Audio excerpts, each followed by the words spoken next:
আসসালামু আলাইকুম। আমন্ত্রণ জানাচ্ছি আইটিভি বাংলা সংবাদে। সাথে আছি আমি মুহুর রহমান। প্রথমে জানিয়ে দেব সংবাদ শিরোনাম। শেখ হাসিনার হাতে দেশের গণতন্ত্র ও অর্থনৈতিক নিরাপদ, বললেন ওবায়দুল কাদের। শেখ হাসিনার নেতৃত্বের ভূয়সী প্রশংসা করলেন পররাষ্ট্রমন্ত্রী। দেশটা এখন আওয়ামী লীগের মগের মূল্যকে পরিণত হয়েছে, বললেন মির্জা ফখরুল। ডেঙ্গু পরিস্থিতিতে স্যালাইনের কোনো সংকট হবে না, বললেন স্বাস্থ্যমন্ত্রী। এতক্ষণ দেখছিলেন সংবাদ শিরোনাম, এবারে বিস্তারিত।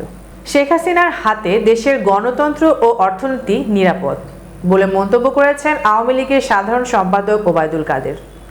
শুক্রবার রাজধানীর কৃষিবিদ ইনস্টিটিউশনে কৃষক লীগের প্রতিষ্ঠাবার্ষিকীর আলোচনা অনুষ্ঠানে ওবায়দুল কাদের এসব কথা বলেন।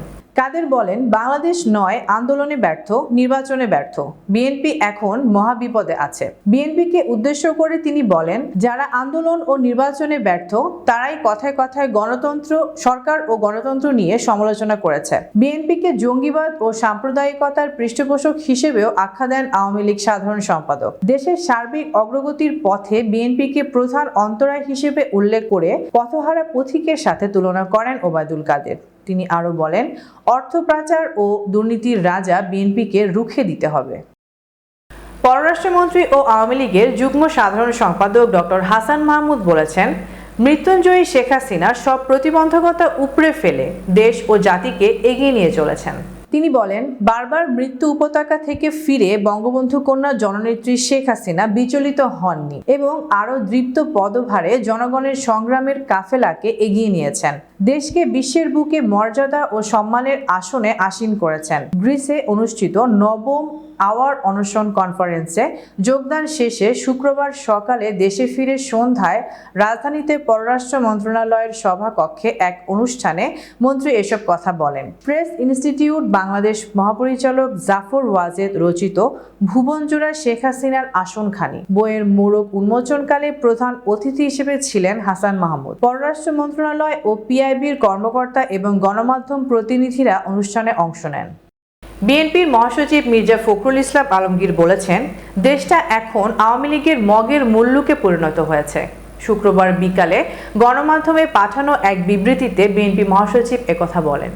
মিথ্যা, বানোয়াট ও রাজনৈতিক উদ্দেশ্য প্রণোদিত মামলায় গত 17 ও 18 এপ্রিল দিনাজপুর জেলা বিএনপি সহ অঙ্গ সংগঠনের নেতৃবৃন্দ এবং কেন্দ্রীয় যুবদল নেতা আবুল মনসুর খান দীপকের জামিন নামঞ্জুর করে কারাগারে পাঠানোয় গভীর উদ্বেগ প্রকাশ করেন মির্জা ফখরুল ইসলাম আলমগীর। বিএনপি মহাসচিব বলেন, 7 জানুয়ারি ডামি নির্বাচনের মাধ্যমে জোর জবরদস্তিমূলকভাবে রাষ্ট্র ক্ষমতা দখলকারী আওয়ামী শাসক গোষ্ঠী অবৈধ ক্ষমতা ধরে রাখতে দেশব্যাপী বিএনপি সহ বিরোধী দলের নেতাকর্মীদের উপর ভিন্ন ভিন্ন পন্থায় জুলুম নির্যাতনের মাত্রা বৃদ্ধি করেছে।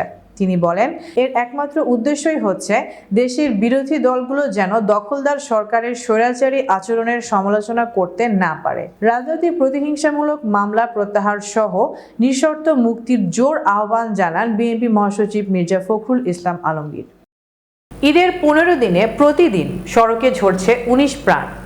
আকাশ, সড়ক, রেল ও নৌপথ দুর্ঘটনামুক্ত করার লক্ষ্যে সচেতনতা, গবেষণা ও স্বেচ্ছাচারী সংগঠন সেভ দ্য রোডে মহাসচিব শান্তা ফারজানা জানান, এবার ঈদ যাত্রা অনেকটাই মরণযাত্রা হয়ে এসেছিল আমাদের জীবনে। শুধু সড়কেই নিয়ম না মেনে অতি দ্রুত বাহন চালানো, পুলিশ প্রশাসনের ঢিলেঢালা তদারকি আর যাত্রীদের অসচেতনতার কারণে 5 এপ্রিল থেকে 19 এপ্রিল পর্যন্ত 1488টি ছোট বড় দুর্ঘটনায় আহত হয়েছে 1827 জন এবং নিহত হয়েছেন 294 জন। অধিকাংশ ক্ষেত্রে ট্রাক, বাস, পিকআপ নিয়ন্ত্রণ হারিয়ে এসব দুর্ঘটনার মুখোমুখি হয়েছে। বিশেষ করে এবার 15 দিনে সবচেয়ে বেশি দুর্ঘটনা ঘটেছে বাসে। ফিটনেসবিহীন ও অদক্ষ চালকের নিয়ম না মেনে ড্রাইভিংয়ে সারা দেশে 532টি দুর্ঘটনায় আহত হয়েছেন 685 এবং নিহত হয়েছেন 125 জন। স্বাস্থ্য ও পরিবার কল্যাণ মন্ত্রী সামন্তলাল সেন বলেছেন, ডেঙ্গু প্রতিরোধে সবাইকে কাজ করতে হবে। ডেঙ্গু পরিস্থিতিতে স্যালাইনের কোনো সংকট হবে না। এছাড়া বাসাবাড়ি ও সবকিছু পরিষ্কার রাখার আহ্বান জানান মন্ত্রী। সচিবালয়ে নিজ দফতরে সাংবাদিকদের সঙ্গে আলাপকালে স্বাস্থ্যমন্ত্রী এসব কথা বলেন।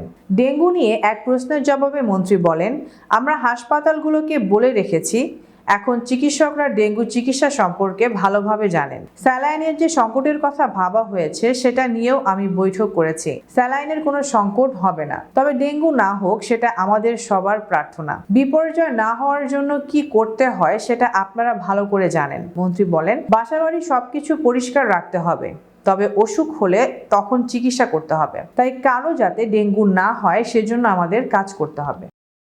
সারা দেশে চলছে তীব্র তাপদাহ। রোদের প্রখর তাপে শরীর জ্বালা শুরু হয়। গ্রীষ্মের এই তাপদাহ আপাতত কমার কোনো সম্ভাবনা নেই, বরং তাপমাত্রা আরও বাড়তে পারে বলে জানিয়েছে আবহাওয়া অধিদপ্তর। এদিকে প্রচণ্ড গরমে রাজধানীর হাসপাতালগুলোতে বেড়েছে রোগীর চাপ। শিশুরা ভুগছে শ্বাসকষ্ট বা নিউমোনিয়ায়। চলতি মাসের 18 তারিখ পর্যন্ত শিশু হাসপাতালে চিকিৎসা নিয়েছে 246টি শিশু। এর মধ্যে ভর্তি রয়েছে 99 জন। বেড সংকটে রোগী রাখতে পারছে না তারা। বৈশাখের তাপে পুড়ছে সারা দেশ। গত কয়েকদিনের অসহনীয় গরমে নাকাল দেশবাসী। আবহাওয়া বিভাগ জানিয়েছে পুরো এপ্রিল জুড়ে এমন গরম থাকবে। এদিকে এমন গরমে সবচেয়ে বেশি কষ্ট পায় শিশুরা। প্রচণ্ড গরমে শিশুদের নানান রকম ঝুঁকি তৈরি হয়। তাই প্রচণ্ড গরমে প্রতিদিন অনেক শিশু নিউমোনিয়া, ডায়রিয়া ও ভাইরাসজনিত সর্দি জ্বরে আক্রান্ত হয়ে হাসপাতালে ভর্তি হচ্ছে। শিশুদের ব্যাপারে সতর্ক থাকার পরামর্শ দিলেন বাংলাদেশ শিশু হাসপাতালের পরিচালক অধ্যাপক মোহাম্মদ জাহাঙ্গীর আলম। অন্য বছরের এই গরমে শিশুদের মধ্যে ডায়রিয়ার হার বেশি দেখা গেলেও চলতি বছর ডায়রিয়ার প্রকোপ কিছুটা কম বলে জানালেন ওই চিকিৎসক। নিজের ও তার স্ত্রী সন্তানদের দুর্নীতি নিয়ে কয়েকটি গণমাধ্যমে প্রকাশিত সংবাদ নির্জলা, মিথ্যা, অসত্য এবং চরিত্রহরণের কারণে তৈরি করা হয়েছে বলে দাবি করলেন সাবেক আইজিপি বেনজির আহমেদ। নিজের ফেসবুক পেজে একটি ভিডিও আপলোড করে তিনি আরও বলেন, তার বিরুদ্ধে আনা 45টি অভিযোগের 24টি মিথ্যা আর বাকিগুলো তিলকে তাল বানানো হয়েছে। চাকরি জীবনে ঘুষ দুর্নীতিমুক্ত থাকার কারণেই শুদ্ধাচার পুরস্কার পান দাবি করে সাবেক আইজিপি বলেন, এই ভিডিও বার্তায় পাল্টা আক্রমণ বা বিদ্বেষ ছড়ানো তার উদ্দেশ্য নয়। নিজেকে দুর্নীতিমুক্ত দাবি করে ডক্টর বেনজির আহমেদ বলেন, মিথ্যা তথ্য দিয়ে করা প্রতিবেদন তার মতো সৎ বর্তমানে নবীন পুলিশ অফিসারের কাজে অনুপ্রেরণা কমে যাবে। সাবেক মার্কিন প্রেসিডেন্ট ডোনাল্ড ট্রাম্পের বিচারিক কার্যক্রম চলাকালে আদালতের বাইরে নিজের শরীরে আগুন দিয়েছে এক তরুণ। দগ্ধ তরুণের নাম ম্যাক্সওয়েল অ্যাজারেলো। শুক্রবার এই ঘটনা ঘটে।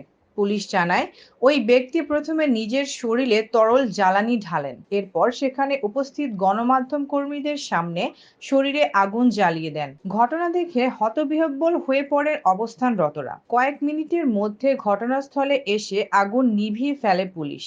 এ সময় 4 পুলিশ সদস্যও আহত হন।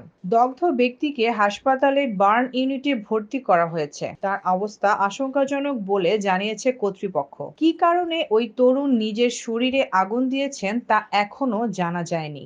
সৌদি প্রো লিগে ক্রিস্টিয়ানো রোনালদোকে ছাড়াই জিতল আল নাসর। 3-1 গোলে হারালো আল ফেহাকে। ম্যাচে জোড়া গোল করেন সাদিও মানে। সুপার কাপের সেমিফাইনালের আল হিলালের বিপক্ষে লাল কার্ড পাওয়ার এ ম্যাচে মাঠে নামতে পারেননি আল নাসরের পর্তুগিজ সুপারস্টার ক্রিস্টিয়ানো রোনালদো। CR7কে ছাড়াই খেলতে নেমে আল ফেহার বিপক্ষে ম্যাচের 6 মিনিটেই পিছিয়ে পড়ে আল নাসর। লক্ষ্যভেদ করেন ফ্যাসিউন সাকালা। সমতা ফেরাতে আপ্রাণ চেষ্টা করেও প্রথমার্ধে ব্যর্থ হয় আল নাসর। 42 মিনিটে পেনাল্টি মিস করেন সাদিও মানে। লিড নিয়ে জয়ের স্বপ্ন দেখতে থাকে আল ফেহা। ম্যাচ ফিরতে মরিয়া আল নাসর গোলের দেখা পায় খেলার 72 মিনিটে। প্রতিপক্ষের জালে বল জড়ান আব্দুল্লাহ আল আমরি। এর 4 মিনিট পরই ব্যবধান দ্বিগুণ করেন সাদিও মানে। আক্রমণের ধারে আবারও আল ফেহার গোলরক্ষককে পরাস্ত করেন সেনেগালের এই ফরওয়ার্ড। ম্যাচের শেষ দিকে আল ফেহার স্কোরার সাকালা লাল কার্ড দেখান। 10 জনের দলে পরিণত হয় আল ফেহা। তবে আর কোনো গোল না হলেও 3-1 ম্যাচ জিতে নেয় আল নাসর। টেবিলে 77 পয়েন্ট নিয়ে শীর্ষে আল হিলাল। 9 পয়েন্ট কম নিয়ে দ্বিতীয়তে অবস্থান আল নাসরের। বাংলাদেশ চলচ্চিত্র শিল্পী সমিতির 2024-26 মেয়াদী নির্বাচনে সভাপতি পদে মিশা সওদাগর এবং সাধারণ সম্পাদক পদে জয়ী হয়েছেন মনোয়ার হোসেন ডিপজল। শনিবার সকালে শিল্পী সমিতির নির্বাচনের ফল ঘোষণা করেছেন প্রধান নির্বাচন কমিশনার খোরশেদ আলম খসরু।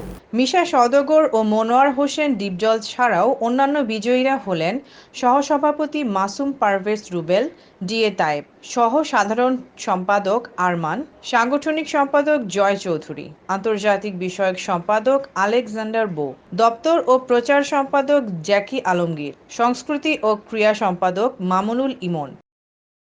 জন্মদিনের দিনই সুখবর, প্রথমবারের মতো প্রেক্ষাগৃহে মুক্তি পেতে যাচ্ছে সিনেমা। মেহজাবিন চৌধুরীর জন্য এ যেন স্বপ্নের দিনের মতো, সেই সাথে তার দর্শকের জন্য বড় সংবাদ। শঙ্খ দাশগুপ্তের পরিচালনায় এবার বড় পর্দায় প্রিয় মালতী হয়ে হাজির হবেন Mehjabin Chowdhury. Frame per second ও চরকির যৌথ প্রযোজনায় সিনেমাটি এ বছরই মুক্তি দেওয়া হবে সিনেমা হলে। 19 এপ্রিল বিকালে মেহজাবিনের জন্মদিনে ঢাকার একটি 5 তারকা হোটেলে জমকালো এক আয়োজনের মধ্য দিয়ে সিনেমার ঘোষণা দেওয়া হয়। প্রথমেই মঞ্চে আসেন মোস্তফা সরয়ার ফারুকী ও নুসরাত ইমরোজ তিশা। মেহজাবিনকে নিয়ে দেন মজার কিছু তথ্য। তিশা বলেন, মেহজাবিন তার জেনারেশনের সবচেয়ে পাওয়ারফুল অভিনেত্রী। সে নিজেকে দুর্দান্তভাবে প্রস্তুত করেছেন সিনেমার জন্য। এরপর মঞ্চে আসেন আশফাক নিপুণ ও এলিটা করিম। তারাও জানান মেহজাবিনকে নিয়ে মজার কিছু তথ্য। আশফাক নিপুণ বলেন, মেহজাবিন অভিনয়ে নিজেকে যেভাবে গড়েছেন সেটা সত্যিই প্রশংসার দাবি রাখে। আইডিফি বাংলার পরবর্তী সংবাদ দেখার আমন্ত্রণ জানিয়ে শেষ করছি। সেই পর্যন্ত সবাই ভালো থাকবেন, সুস্থ থাকবেন। আল্লাহ হাফেজ।